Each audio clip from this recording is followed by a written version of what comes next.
Good morning, and welcome to St. John's Every Day. This week, we're going to take another look at the Apostle Peter. In our reading today, we are still on the shore of Lake Galilee. Jesus has just appeared to the disciples for the third time. They'd been fishing, and Jesus showed up and told them where the fish were. After they realized who he was, Jesus invited them to come and eat breakfast with him. As the meal ends, Jesus knows that Peter needs some attention.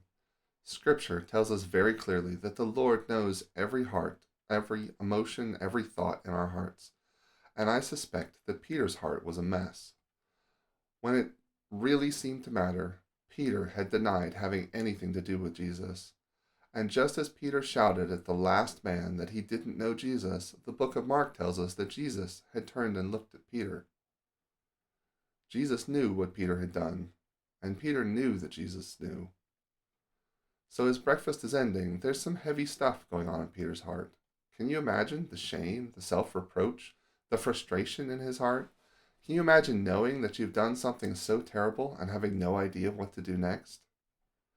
In John 21, verses 15 to 16, we read, "When they had finished eating, Jesus said to Simon Peter, 'Simon, son of John, do you love me more than these?'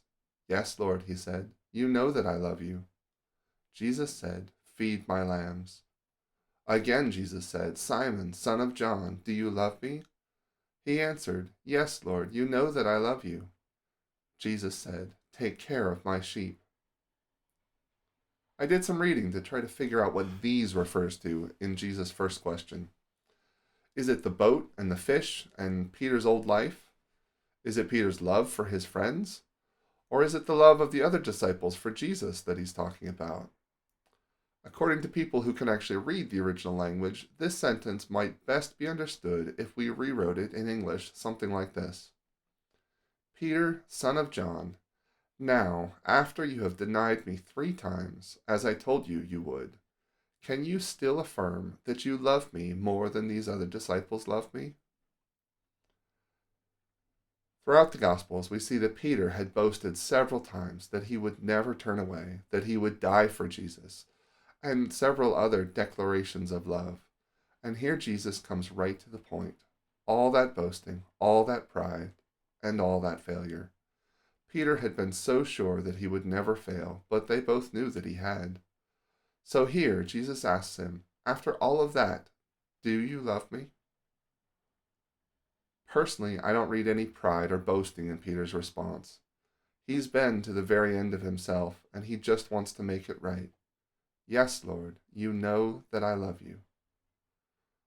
Like many of us, it takes Peter a bit longer to get things through his head. Jesus knows what Peter needs, and so he repeats the question, do you love me?